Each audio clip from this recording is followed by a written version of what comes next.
Matemática, simples, simples, simples e prática. Prática.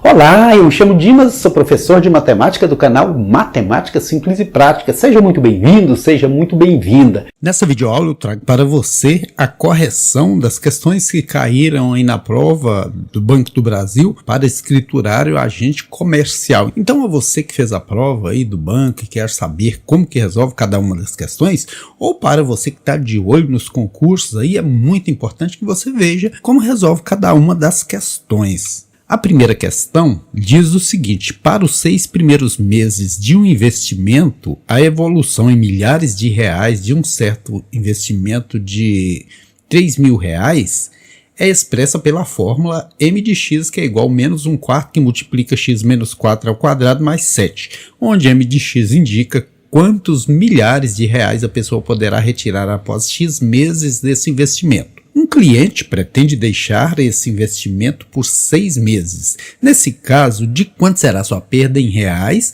em relação ao máximo que ele poderia ter retirado? Olha que interessante. Então, nós temos aqui uma fórmula, que é m de x igual a menos 1/4 que multiplica x menos 4 ao quadrado mais 7. E nesse caso aqui é muito importante que a gente lembre daquele conteúdo lá do 9º ano, onde a gente constrói os gráficos com as parábolas e procura o máximo da parábola, né? A altura máxima, o vértice da parábola. E o x do vértice aqui é o tempo que vai levar para esse dinheiro estar lá no máximo que pode ser retirado. Antes de eu falar da fórmula, eu vou parar um pouquinho e vou dar uma adiantada nisso aqui, transformar isso aqui em uma equação. Menos 1/4 que multiplica x menos 4 ao quadrado mais 7, igualar ela a zero. Porque para construir uma parábola, a gente acha as raízes da função e a partir dessas raízes a gente constrói a parábola. Eu vou tirar o menor múltiplo comum dessa equação, colocando esse 4 no denominador. 4 dividido por 4 é 1 vezes 1. 1 mesmo que eu nem coloco mais. 4 dividido por 1, que está debaixo do seto invisível aí. 4 vezes 7, 28. Também depois da igualdade eu devo utilizar o menor múltiplo comum. 4 dividido por 1, 4 vezes 0, 0. Tirei o menor múltiplo comum, igualei aí todos os denominadores. Agora eu posso descartar e trabalhar com o que sobrou. Menos x menos 4 ao quadrado é a mesma coisa que pegar esse parêntese e multiplicar por ele mesmo. Se você sabe de cor que é o quadrado do primeiro menos 2 vezes o primeiro pelo segundo mais o quadrado do segundo, ótimo. Se não sabe, a gente vai no chuveirinho passo a passo. Olha, x vezes x deu x quadrado. Se eu pego esse x e multiplico por menos 4, menos 4x. Se eu pego esse menos 4 e multiplico por x, dá menos 4x. E por último, chuveirando aqui, menos 4 e menos 4 dá 16. Então eu devo multiplicar todos por todos. Isso aí, mais 28 igual a zero. Esse menos, ele vai ter que ser multiplicado por todos os termos aqui. Então fica menos x quadrado. Aqui era menos 8x, juntando menos 4x com menos 4x, multiplicado por menos vira mais 8x. Assim como o 16 também vai ficar negativo. E agora vou reduzir os termos semelhantes aqui. Menos x quadrado mais 8x, menos 16 mais 28, sobra 12. E olhando para essa equação, eu já sei que a parábola é de concavidade voltada para baixo. Por que eu sei disso? Porque o A dela é negativo. Sempre que o x ao quadrado for negativo, concavidade voltada para baixo, boca para baixo. E eu preciso achar o vértice dessa parábola, onde ela atinge a altura máxima aqui. Tinha passado quanto tempo? Porque o tempo está sendo representado pelo x. E para eu achar esse vértice aqui, eu vou recordar que o A vale menos 1, o A é a quantidade de x ao quadrado que a gente tem, o B vale 8 e o C vale 12. E a fórmula que me permite achar o x do vértice é menos B sobre 2A. O B é 8, então vai ser menos 8 sobre 2 vezes A, que é 1 negativo, dá menos 2. Menos 8 dividido por menos 2 vai dar exatamente 4. Então, no tempo 4 é que o valor vai ser o máximo que pode ser retirado. Veja, eu vou pegar lá a função e substituir o x por 4. Todo lugar que tinha x agora tem 4. Veja, onde tinha x eu tirei e coloquei o 4 de verde aí para destacar. Ou seja, quando passaram 4 meses, quanto que poderia ser retirado? Veja, 4 menos 4 é 0. 0 ao quadrado é 0. Multiplica por 1/4, continua 0. Sobrou quem? Sobrou 7. Poderia ser retirado 7.000. A bagatela de 7.000. E a pergunta é a seguinte, nesse caso, de quanto será a sua perda em reais em relação ao máximo que ele poderia ter retirado? O máximo que ele poderia ter retirado era 7.000, mas com 6 meses igual ele retirou, qual foi a perda? M6 é você ir lá substituir o x por 6. Veja que 6 menos 4 é 2. Elevamos ao quadrado, vira 4. 4 dividido por 4 dá 1. 1 negativo. 7 menos 1, 6. Recapitulando, 6 menos 4, 2. Eleva ao quadrado, 4. 4 dividido por 4, 1. Tem um menos aqui, ele fica negativo. Porque não elevou o menos ao quadrado.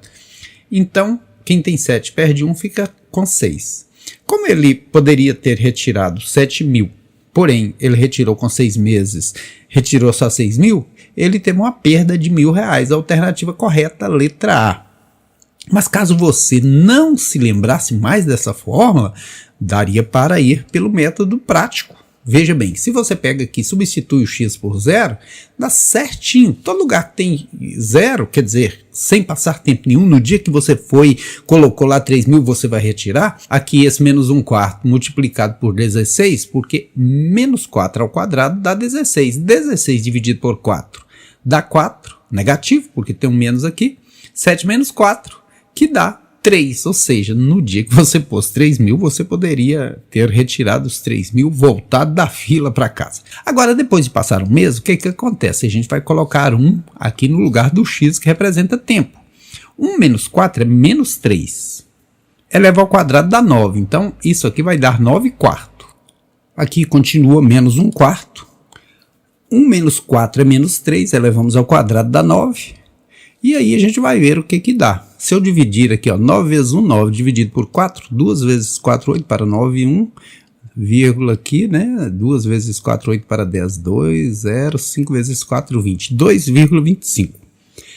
2,25 seria 2.250. Você tem 7.000, tira 2.250, fica com 4.750. O tempo, 2. Você vai lá, substitui o x por 2. 2 menos 4 é 2, eleva ao quadrado 4, né? Então, 4 com 4, você divide, dá 1. Então, fica 7 menos 1, 6, 6.000. Eu estou colocando aqui 6.000, porque aqui fala em milhares de reais. Menos 1/4 que multiplica 3 menos 4 no terceiro mês, que dá 1, elevado ao quadrado, continua 1. 1 vezes 1 é 1, dividido por 4 é 1/4. 1/4 de 1.000 é R$250. Você tem 7.000, tira 250, fica com 6.750. No quarto mês, você vai lá no lugar do x, substitui ele por 4, então vai dar 4 menos 4, 0, isso aqui zera tudo, sobra os 7.000 para você, é um dinheirão. No quinto mês, você coloca 5 no lugar do x, 5 menos 4, 1, eleva ao quadrado, dá 1 mesmo, e 1/4 vezes 1 é 1. 1/4 de 1.000 é 250. Você pega 7.000, tira 250, fica com 6.750. E no sexto mês, que foi quando ele tirou, você coloca 6 no lugar de x, 6 menos 4 dá 2, que é o quadrado, dá 4, né? 4 por 4 dá 1, menos 1, você tem 7.000, tira 1.000, fica tendo 6.000. Então veja que o maior valor que ele poderia tirar é 7.000.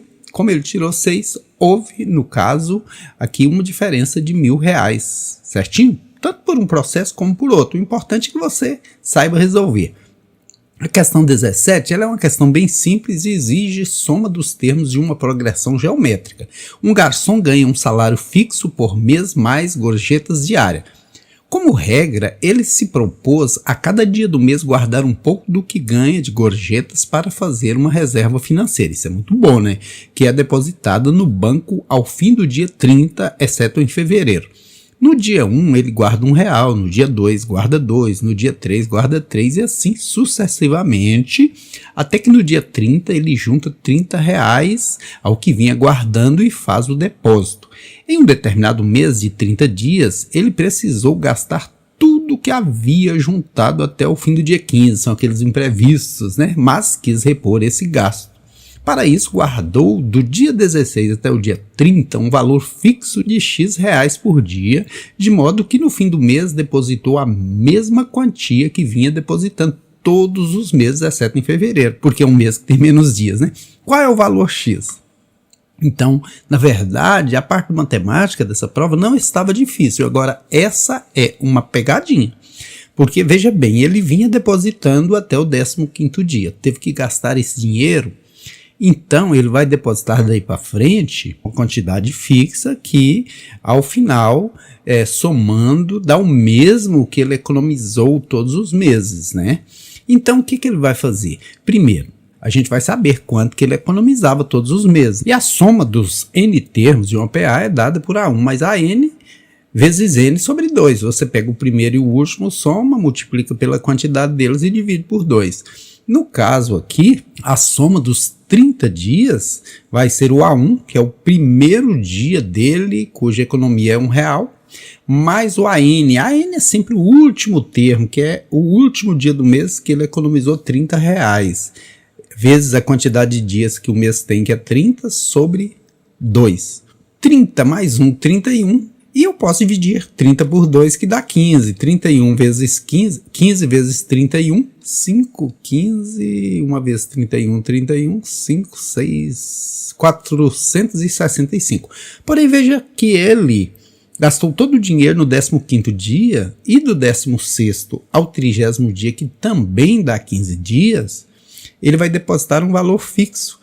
Mas no final do mês ele vai ter que depositar exatamente o mesmo que ele depositou nos meses anteriores. Então, a mesma quantia, 465, precisa ser dividida por esses 15 dias que ele vai economizar X por cada dia. Então, aqui, 3 vezes 15, 45 para 46, 1 vezes 15 para 15, nada. 31 reais que ele vai ter que depositar a cada dia, para que o total dê 465, como nos meses que ele havia depositado normalmente.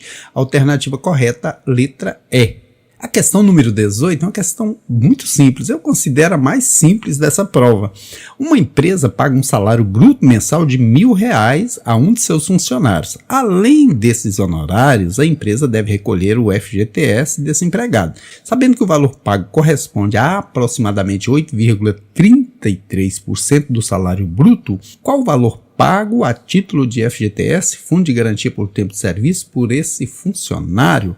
Muito simples, você pega 8,33% por 100 e multiplica pelo salário dele, R$1.000. Simplifica. Aqui, multiplicar por 10 é deslocar a vírgula uma casa para a direita. A vírgula estava aqui, eu transportei ela uma casa para a direita. R$ 83,30. Alternativa correta, letra C. A questão número 19, uma questão muito bacana que aborda aqui função exponencial, diz o seguinte: um banco está planejando abrir uma nova agência em uma cidade do interior. O departamento de marketing estima que o número de clientes da agência NC, em função do número de meses decorridos T, desde a inauguração, seguirá a seguinte função exponencial. Aqui está a regra do jogo. Quantos meses completos após a inauguração, o número estimado de clientes da agência será superior a 2.000? Então a fórmula é essa: número de clientes em um determinado tempo é igual a 100 que multiplica 2 elevado a esse tempo. E o problema propõe que isso seja maior que 2.000, superior a 2.000. Então 100 que multiplica 2 elevado a t tem que ser maior que 2.000. Quando a gente simplifica, a gente corta 2 zeros. Aí eu vou ter 2 elevado a t, que precisa ser maior que 20. Veja bem, 2 elevado ao quadrado dá 4, 2 elevado ao cubo dá 8, 2 elevado à quarta potência dá 16. Então, eu preciso de 2 elevado à quinta potência, que dá 32. Assim, 2 elevado à quinta potência, que é 32, é maior do que 20. Alternativa correta, letra E, de esperança. A questão número 20 é uma questão muito interessante e tem uma técnica aqui que é muito boa para resolver esse tipo de problema, que chama-se diagrama de Venn. John Venn foi um matemático que publicou um trabalho com uma técnica de resolver esse tipo de problema que é papum. Um banco está selecionando um novo escriturário e recebeu um total de 50 currículos. Para o exercício desse cargo, 3 habilidades foram especificadas: comunicação, relacionamento interpessoal e conhecimento técnico. As seguintes características foram detectadas entre os candidatos a essa vaga. 15 apresentavam habilidade de comunicação, então vou fazer aqui o nosso diagrama para comunicação e um cuidado: não coloque valor dentro do diagrama. Leia o problema, construa aqui os diagramas, mas não coloque o valor dentro, coloque fora, é muito mais seguro. O problema diz também que 18 apresentavam habilidades de relacionamento interpessoal. Vou fazer outro diagrama para o relacionamento com R aqui, 18. E por último, 25 apresentavam conhecimento técnico. Aqui são os técnicos, né? 25, sempre colocando os valores por fora. E 8 candidatos não apresentavam nenhuma das habilidades. Esses têm pouca chance, né? Do lado de fora de tudo. Agora tem os bambambam. 2 candidatos apresentavam todas as habilidades, são os habilidosos. Aí você começa a colocar dentro dos diagramas. Se eles apresentavam todas as habilidades, você vai por aqui, de tal forma que esteja dentro de todos. E vou te mostrar exatamente o porquê que a gente tem que colocar os valores do lado de fora, até colocar aqui o valor na interseção de todos os grupos.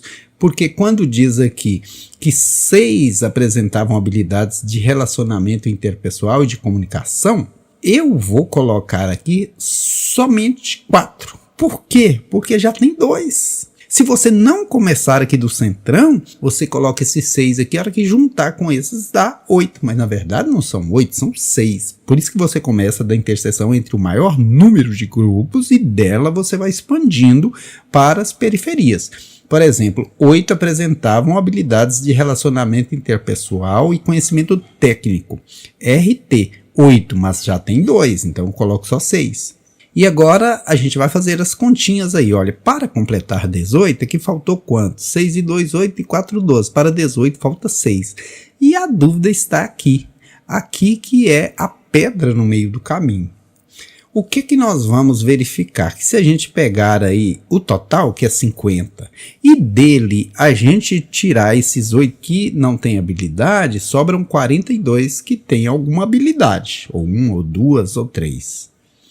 Mas desses 42, se eu descontar esses 18 que já foram distribuídos aqui, sobram somente 24. Porém, quando eu pego aqui, olha, desse conjunto que eram 15, já foram distribuídos 6, sobraram 9. Desse conjunto que eram 25, foram distribuídos 8, sobraram 19. Juntando aí, dá 28. Mas eu só tenho espaço para 24. Então, o que eu faço? Eu tenho que colocar 2 de tal forma que eles sejam contados 2 vezes, porque assim esses 2 viram 4. E essa diferença acaba. Veja bem, se eu pegar agora e completar aqui com 7, porque 7, 2, 9, 2, 11, 4, 15, fecha certinho. Eu completar aqui com 15, 6, 21, 23, 25. Agora fechou com chave de ouro. Veja, vamos conferir. 18, 2, 20, 7, 27, 5, 32 e 10, 42, com 8, 50. E a pergunta é, quantos candidatos que apresentavam apenas uma das 3 habilidades? Então eu vou colorir aí, são esses 7 porque estão somente dentro do conjunto do C, esses 6 porque estão somente dentro do conjunto R e esses 15 porque esses 15 estão somente dentro do conjunto T.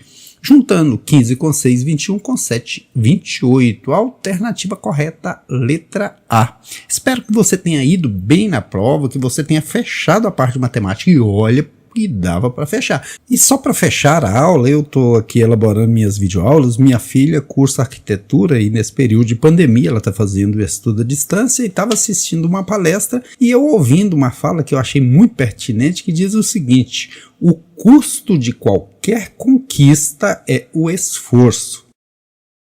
Para você que assistiu essa videoaula, eu deixo aqui os meus sinceros agradecimentos. Graças ao seu retorno, ao seu joinha, ao seu comentário, a minha motivação aumenta cada vez mais e eu estou fazendo de tudo para elaborar para você videoaulas que realmente possam lhe ajudar a aprender um pouco mais. Afinal, tudo aquilo que você aprende é muito útil. A gente nunca se arrepende de aprender alguma coisa. A gente só se arrepende de deixar de aprender. Não há nada melhor do que você fazer uma prova aí no vestibular que você sonha e detonar, não é mesmo? Mas isso não acontece sem luta. E aqui no canal Matemática Simples e Prática, eu te dou essa oportunidade de aprender as propriedades matemáticas de forma totalmente gratuita. Isso é muito bom, a gente poder compartilhar conhecimento bom para você, bom para mim, bom para todos.